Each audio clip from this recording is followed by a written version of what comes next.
Marques, com a palavra a vereadora Rose Frigeri.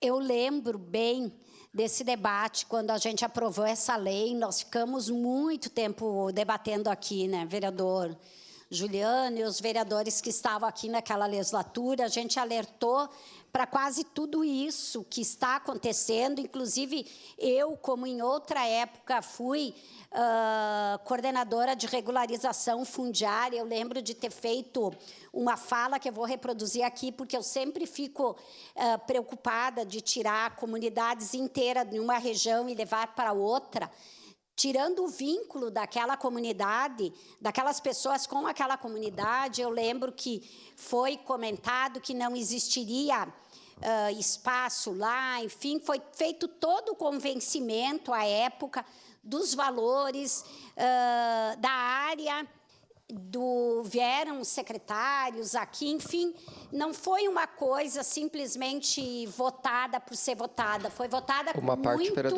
debate, com muita compreensão do que estava sendo votado, e eu confesso que também com um pouco de temor, porque não é a primeira vez que a gente tem que fazer pedido de informação sobre valores que iriam ser feitos para tal situação, ou, vou citar mais uma vez aqui, as emendas, né, que o Executivo recebe, as emendas da deputada Denise Pessoa, que eu lembro que a gente já fez pedido de informações e vamos ter que fazer outros, que chegam no caixa e que não são aplicados.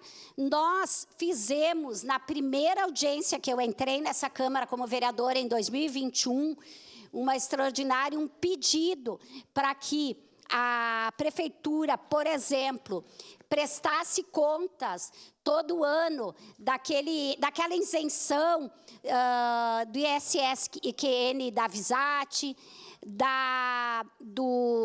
daquilo que a gente coloca no transporte coletivo, que isso fosse feito.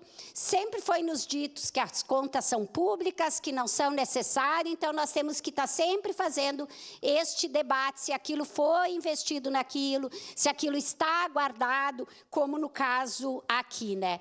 Eu também acho que a questão da habitação é uma prioridade, e quando a gente fala em habitação, não é só casas. A gente sabe muito bem que a moradia digna, a moradia, ela envolve vários conceitos, né? E essa Vila Sapo, eu lembro que foi uma sessão muito triste até, foi comentado daquelas crianças que morreram, né, no incêndio, abraçadas, enfim.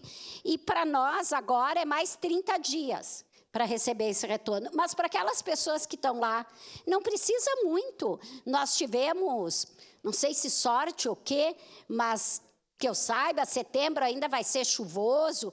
Nós podemos ter em qualquer época, do jeito que está a questão climática no nosso país e na nossa cidade, estado, alguma questão climática mais grave, e aí? Para aquelas pessoas, uma noite, algumas horas, pode fazer toda a diferença. Então, o prazo se esgotou, o tempo está passando, nós precisamos realmente de urgência na concretude daquelas obras, desse cronograma, da relocação das famílias, inclusive para o outro local, se vai ter escolas adequadas, porque educação é tudo isso é moradia digna. Então, parabéns aos autores e as autoras desse pedido de informação, com certeza votaremos favorável. Obrigado, vereadora Rose Frigeri.